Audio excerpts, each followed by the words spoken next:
health problems are increasing. People are being diagnosed with more and more illnesses every year. And it's interesting that people are getting sick from eating. Allah subhanahu wa ta'ala created food so that we can get nutrients out of it, so it can improve our health, so it can give us energy.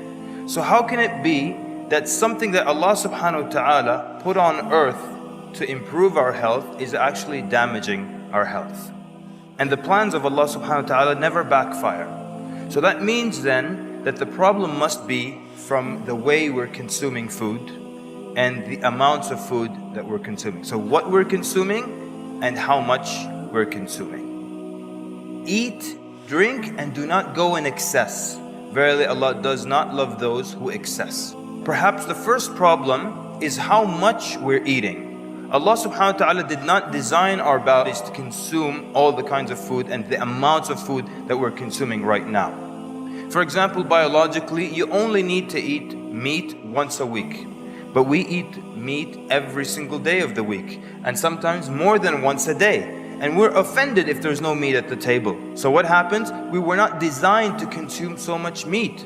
And the result of this overconsumption, we get all kinds of illnesses. Gout, for example.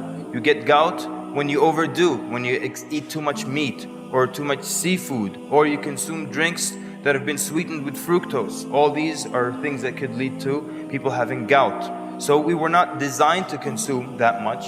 And Nabi sallallahu alaihi wasallam mentioned this in a hadith. You fill 1/3 of your stomach with food, 1/3 with drink, and then 1/3 you leave it for air. We mentioned the hadith like this is the minimum. The hadith begins when Nabi sallallahu alaihi wasallam said, the human being, son of Adam, has not filled any vessel. There's no container that you can fill worse than your stomach. Meaning, the worst thing you can fill is your stomach. Sufficient for the son of Adam are a few bites to sustain him. Just a few bites to keep you going. If there's no other way and you have to, then 1/3 for your food, then 1/3 for your drink, and then 1/3 for the air. So the hadith is mentioning this as the maximum that you can do. We mention it as if it's the minimum. Yeah, just start with that. No, that's the end. If you have to, there's no other way. Is that how much we consume now? Is that how we eat? How many of us today eat just a few bites to keep us going? Basically, you eat to remain alive. You eat to live. But what happens? We live to eat. And so as a result of that, all kinds of illnesses arise. We're supposed to consume just a little bit to contain us. But we eat so much, and if there is just a little bit of air left in our stomach, we become uncomfortable. And we search everywhere for a grape, a banana, something to fill that little gap with.